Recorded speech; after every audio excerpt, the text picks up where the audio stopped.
What's up guys, ACCardShark back with another episode of Brick and Mortar Mondays. Went up to Lucky Fun Time Video Games again in Penn Argyl. Pretty much is my stop that I go to if there's stuff available. I keep an eye on their Facebook page. They pretty much say what comes in and new stuff that comes in. When there's something that comes in, I go up there and I pick some stuff up. So, got a lot to get to on this episode. If you remember on the last episode, I picked up a game for the Genesis called Shove It. It was a very generic looking box. When I was up there, ironically enough, they were talking about, like, hey, someone just bought this game recently. And I turned around, I was like, I think that was me. I think I actually bought that game. They're like, yeah, you're right, it was you. They actually found the insert for the box. So they gave me the insert for the box and a Genesis box. So now I can actually have the game in its box. No instructions or anything like that. But I mean, again, I like having my games with spines and boxes. So that's really, really cool that I'm able to have Shove It now in its box. So that was just kind of cool. They threw that in for nothing with my purchase, so that's pretty cool. As far as American games are concerned, I picked up two games.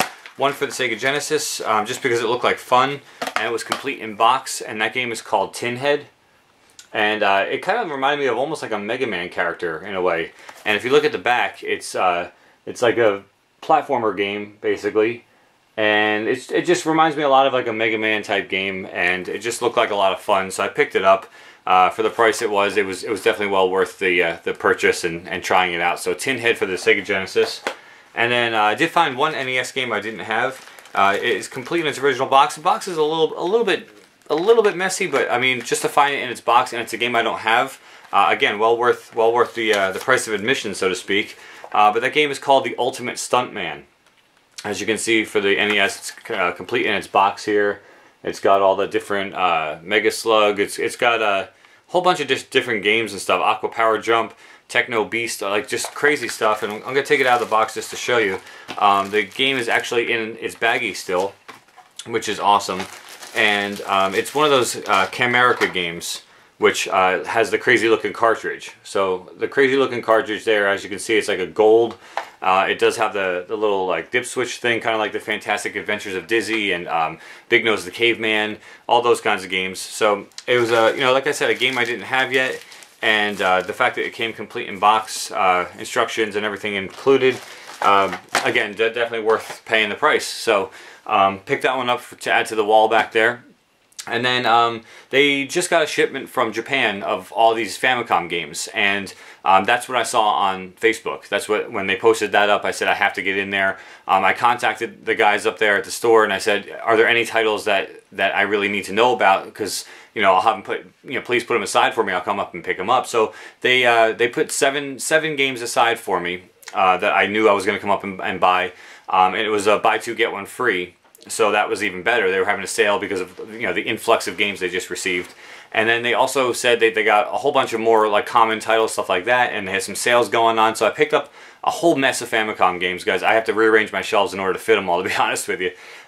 So I have a pile here of games that I'm not sure the title of. I'm gonna have to look up the part numbers and put them on the bottom of the screen for you and have them come up as I show them to you, because I don't know what they are. They're obviously in Japanese. I just picked them up because they look like fun.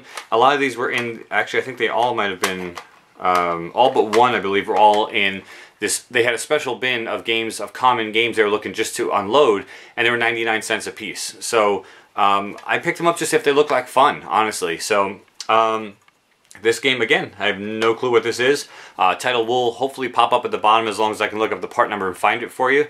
But that's the first game I picked up for 99 cents. It just looks like a lot of fun. I mean, it looks almost like pachinko balls, but I'm not sure. So there's your first title there. Title should be up on the screen now if I found it. So that was the first one for 99 cents. The second game for 99 cents, I did pick up, this is part 2. I have the first one over on my shelf here. Again, I don't remember the title of it, but this is part 2, made by the same company, and they have the same characters as the one I just showed you. But I do have part 1 I picked up a couple months back at Lucky Fun Time. So again, the titles hopefully should be popping up for you. This again looks like another pachinko type game, 99 cents as well. Again, don't know the title of it. It looks, I mean, I don't know if that's the title of the game or not, but like I said, hopefully I will be popping that up on the bottom there for you. But for 99 cents, it just looked like a fun time. And the, well, next to the last game 99 cents. Again, just I like the characters, I like the artwork and the art style. It just looked like a good time. And it's all in Japanese, so I have no idea what this is or what kind of game it is. Made by Bandai, as you can see. But yeah, again, hopefully I can find the titles for you. This one I believe was $3, and it just looked like fun. I love looking at the art styles and just kind of judging based on that. Obviously, it's a racing game, and it's just a game that looked like fun. A little rabbit in a F1 racing car. And again, I will pop a title up there if I can find it for you. But made in 1986, so obviously, you know, Famicom era. So those are the Japanese games that I'm not really sure what the titles are, but they just look like fun, and for the price I picked them up for, $1 a piece, and the last one was $3. It just looked like a lot of fun. I wanted it, so I picked it up. The rest of the titles, I know what they are, and I will go through those and let you know like what bin they were from. This was a 99-cent bin. I have this for the NES, but I just love this game. My dad and I used to play this all the time when I was a kid. Pinball. Yeah, again, 99-cent bin, pinball, can't go wrong for a buck. This was also in the dollar bin. I'm not even sure what it is. I don't know if it's any good. I don't know if I need to read Japanese or not. I have no idea. It's called Cadillac. I have no idea what that game consists of. But the game is called Cadillac, and it was $1, so I picked it up. Another one from the dollar bin. Based on the picture, I'm going to say this is The Adventures of Tom Sawyer. I do have that for the NES. Not the greatest of games, but again, I mean, I just love the label, how it's like almost like a clay figure rather than a drawing.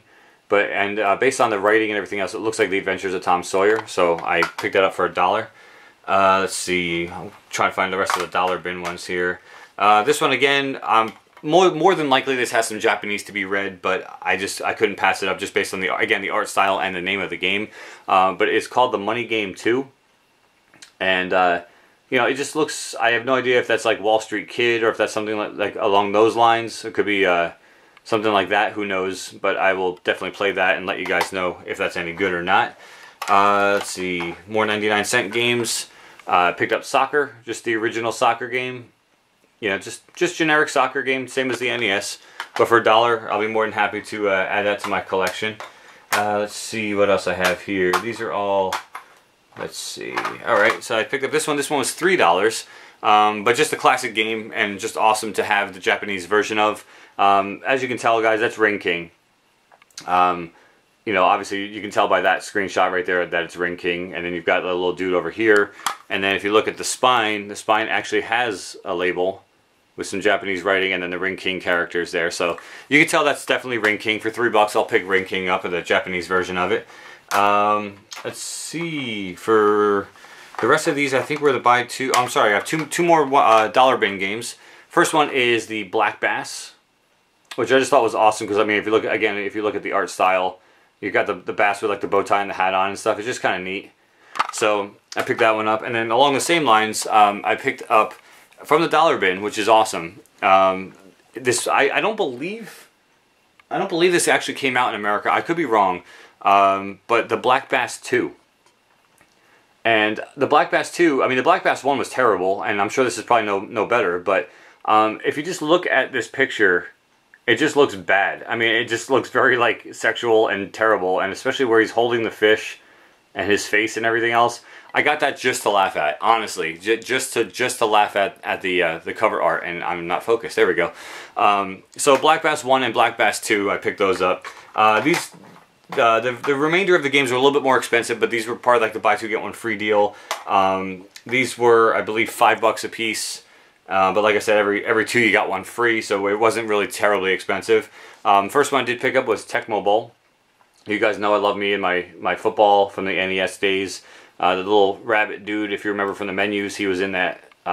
He's basically like the Tecmo rabbit. So I picked up Tecmo Bowl. Let's see what else I picked up. Another classic from the NES, and that's Balloon Fight. Balloon Fight, and that's obviously a Famicom version. So I picked that one up.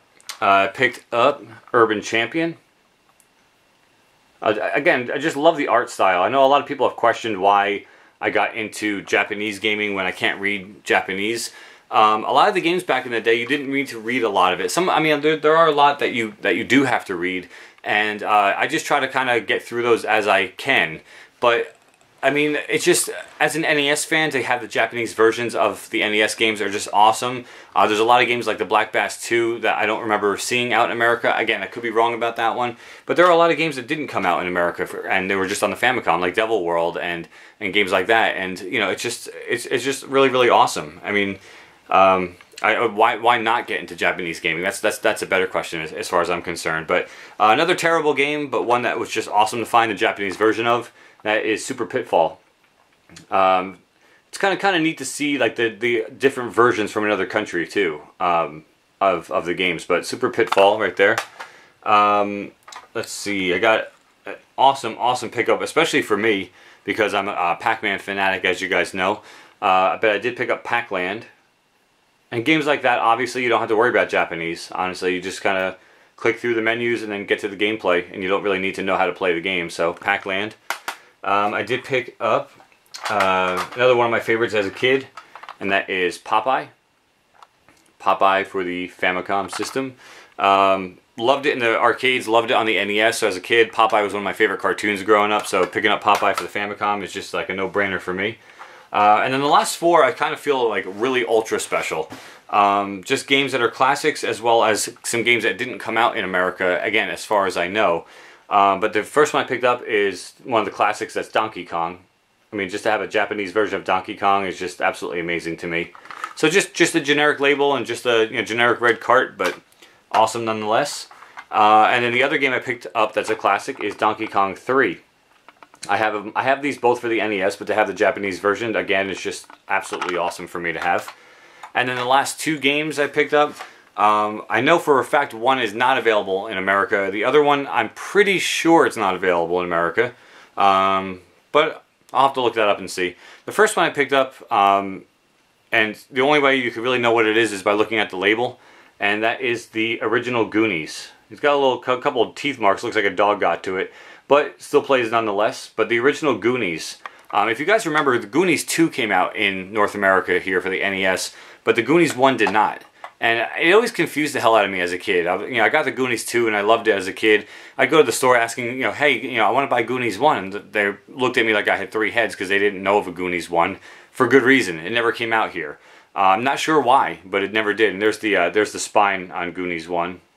There's a Konami game, as you can see, from 1986. And then the last game I picked up, I absolutely love the first game, and this one I'm sure will be no different. And like I said, I'm pretty certain this one never came out in North America. But that game is Arkanoid 2. Arkanoid 1 I absolutely love. I have it complete in box with its original, like the original wheel controller. I have that actually sitting on my shelf right up there, which you'll see soon on my room tour. But Arkanoid 2, I mean, I'm sure just more of the same and just more stuff that I love to play. And I just love those types of games. So that was my haul, guys, from Lucky Fun Time. This will probably be one of the last episodes you see from Brick and Mortar Mondays, as I get closer and closer to a big event in my life. I have not really talked about that much in my videos. But Mindy and I are actually expecting a baby, and I haven't told any of you guys that. If you listen to the Shark, not the Shark and Pixel show, the Cynical Pixel show, I announced that a couple months back, but I never really officially said it on YouTube. So I do have, Mindy and I both have our first child on the way, and the due date is December the 19th. So as far as spending money on video games is concerned, obviously it kind of takes a back seat right now to buying stuff for the baby and getting all of that stuff ready and taken care of. So we've got about 2 months to go, and we're gonna have like a little mini CardShark around and in our lives, which is really awesome. We're really excited.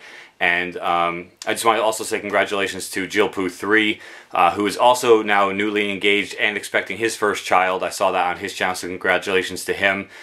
Just an exciting time. I mean, it's just, I can't wait.